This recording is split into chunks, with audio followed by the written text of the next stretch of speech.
Having multiple job offers when you graduate can be a huge challenge. What was important to me when I was trying to choose between my job offers was not only the company's culture, but also locations and the type of role that I was going to take on. So first on the culture, when you're interviewing, make sure that you learn from the recruiters exactly what type of company culture they have.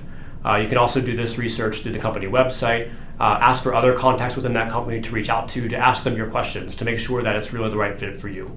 Also, personally, you need to make sure that the location you're going to is somewhere you'll be happy. So it's critical that when you're doing your research on the company, you find companies that have locations that look interesting to you because you want to make sure that you're happy wherever you end up. The first thing that you have to do is understand yourself. What gets you excited? What type of work do you want to do? If you pick the wrong company that does the wrong type of work, you're not going to be happy and you're not going to do well in that job. Now, it's not the end of the world because you can always leave and go find another job. But you have to do a little bit of self-searching of yourself.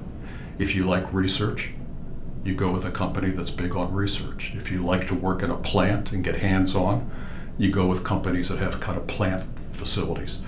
You may want to decide what type of industry you want to be involved in. Do you want to be involved in the petroleum and chemical industry, pharmaceutical industry? If you like biology, you may want to go to a pharmaceutical company. A lot of it depends upon what you like. And then it'll depend upon which companies actually give you an offer.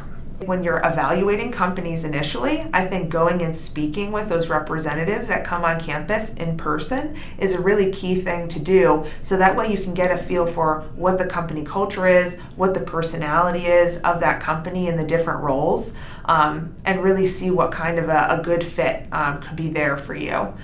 So you're going to go through a lot of interviews, first round, second round, and the way I basically gauged it is the company and people that I met for the company that were closest to my personality are the ones that I kind of focused on and accepted my first offer with, because I felt there's a lot of people here that are like me and have a similar personality. That company is probably going to be a really good fit, and that turned out to be a 100% accurate statement.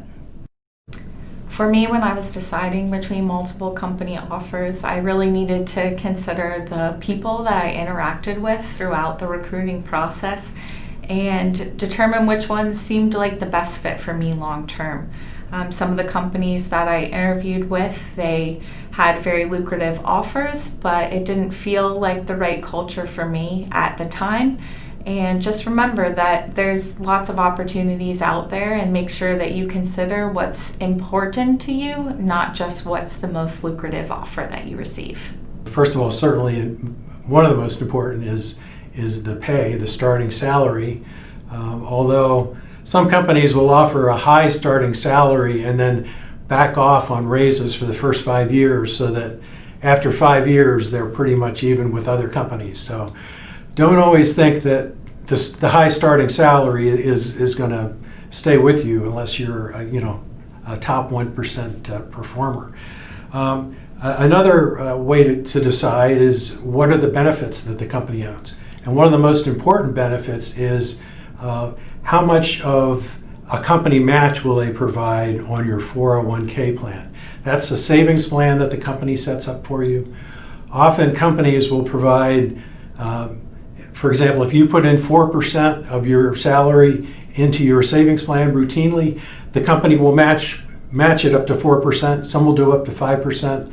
My company actually matched up to 7%. So that is actually free money, and it's important once you start working to make sure that you put enough into the savings plan so that you get whatever company match they provide for you.